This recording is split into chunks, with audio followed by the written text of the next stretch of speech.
Hi, thanks for joining us. My name is Garen Daly, and this is all about Boston Science Fiction Film Festival. Our 47th edition starts on February 16th and runs through the 21st. And during these course of videocasts or podcasts, we've been talking about some of the film directors who are coming, as well as some of the people who are working on the festival. And today it's a very special one because we have Suzzanne Cromwell with us, who is the head curator and has been developing the shorts program for I don't know how many years, but it's turning out to be one of the best shorts programs in the world. And Suzzanne, thank you for joining me. Thank you for having me. It's a pleasure. So tell me, so anyone who doesn't really know, what is our shorts program really look like from your vantage point? This year, the program, it just seems like every year it gets more exciting, more diverse. Topics get a lot more, they get more broad, and they reflect what's happening in the world, even more so than the year before. So this year we're just so thrilled to announce that we have probably one of the most diverse programs that we've had. We have 65 films, approximately 65 films, shorts in the festival this year. And we actually came to select those 65 films after receiving over 300 submissions of shorts. So it is always a very difficult process, but we do have a really great time doing it. And we are really happy to see just such an array of work coming from all over the world. So one of the things that we talked about before we went on the air with this is that we're going to be using this to announce the nominees for the best 5 shorts. It's 5, correct? Yes, it's 5 shorts. 5 shorts. And can you tell me a little about the process of how you and your judges winnowed it down? I mean, first of all, winnowing it down from 300 to 65, and we all know that in those 65 there are really good shorts, and the difference between one short and the other is so infinitesimal. How did you guys do it? That's right. Right off the bat, it's certainly for the shorts that we aren't able to accept. It is certainly not at all a reflection on the quality. There are several factors when we do the selection process. It's not just story arc and production and sound design and the actors and the performances and the script. A lot of that does fall into the technical aspect, but it's also how does the work fit into the program? How does the work complement all of the other works that we're seeing? And especially when we start building the individual programs of shorts, which short is going to fit better, which one is going to really highlight another one or bring out another one's qualities. So we really want to stress that not being selected into the festival is by no means a reflection on the amazing quality of a work. Sometimes it just comes down to which work complements the festival and complements anything thematic that we're seeing. So it is very difficult. We have this year I had a team of about a dozen, and then we had a lot of several of our staff members come on and help select and view some films. We probably had about 20 of us working on this season. So we were all just really just blown away by what we saw. You mentioned something before when you were just talking, and that was building a collection of shorts, a block of shorts. It's got to be a combination of deftness and deaf, DEFT. Right. And an art form, because how do you create an arc, a entertaining arc within a group of shorts that are diverse and strange and wonderful?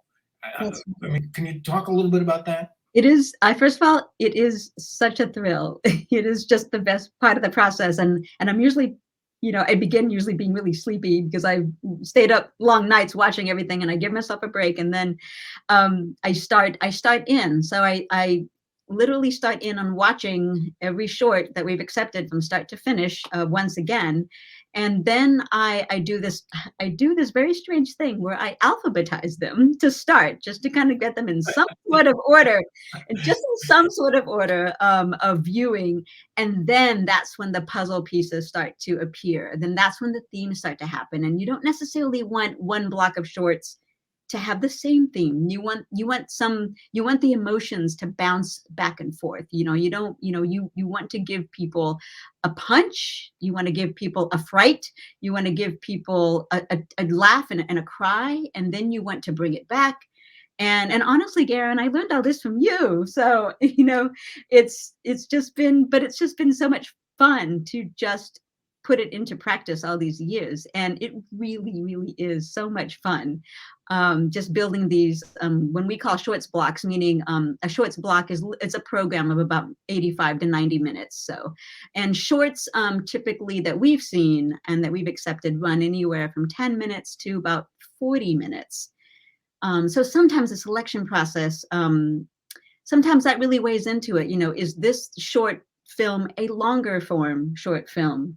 And if it is a longer form short film and we accept it, is it, those longer shorts are basically taking the place of 2 or 3 other shorts. So, you have to consider length sometimes as well. So, so many factors come into it. And honestly, it's when it all kind of gets done and gets to a point where it seems kind of finished, I step away after creating the blocks, and then I come back to them a couple of days after, and I'm still moving things around and switching shorts back and forth. And so, and then, I don't know, I guess much like a painter, you have to put the brush down and just let it go. So, Yeah, it's difficult because you keep tinkering and you want to yeah, tinker, you want to do a little bit more, and you go, oh, wait a minute, if I could do this, that's right.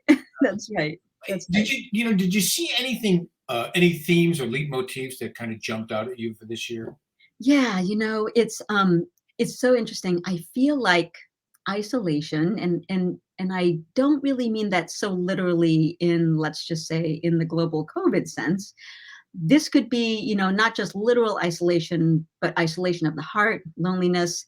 Um, a, a, you know, a, it might surprise some people, some viewers, who might be coming to this new, that science fiction shorts and features aren't literally just, outer space, spaceships, guns, aliens coming down. I mean, there's definitely a lot of that good stuff, but there's also a lot of heart and a lot of emotion. There's a lot of exploration of the human condition, and a lot of that happens with the backdrop of an alien invasion or of an alien abduction.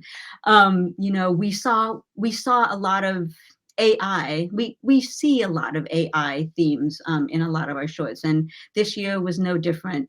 Where we're seeing filmmakers really explore technology, whether that's, finding companionship or love or social interaction through an android, an AI being, a phone, a computer, anything but another human being, anything but another thing with a heartbeat, just exploring that. And, could that be the wave of the future? Is that where we're going with everybody, with their heads and their phones and their computers? And more and more we're seeing filmmakers really, really explore that and coming out on the other side saying, we don't want to go there. We want to keep flesh and blood and heart, in our circles and in our relationships. So, one of the pieces that I saw this year in the features was, because I tend to gravitate toward the features and we do a lot of curation, which is slightly different than the process of the submissions, is an exploration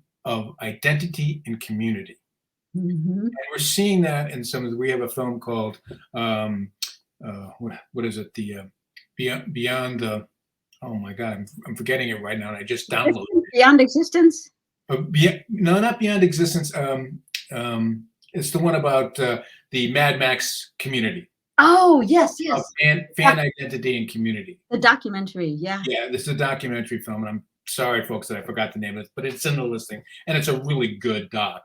But that sense of like, we have come isolated, And with the COVID, the isolation has been expanded, and finding community and finding your identity within community has been a theme that I think is particularly vibrant within the short community, within the shorts.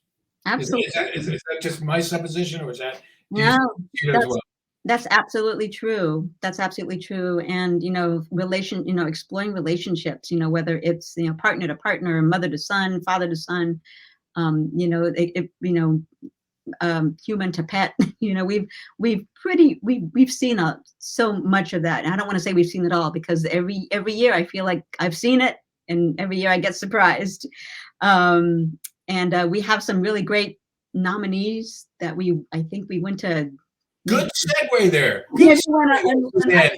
I've been jumping at the bit to say that. So why don't you introduce our nominees for Best Short? And the process will be these are nominated that the judges say are the 5 best, and again, very subjective.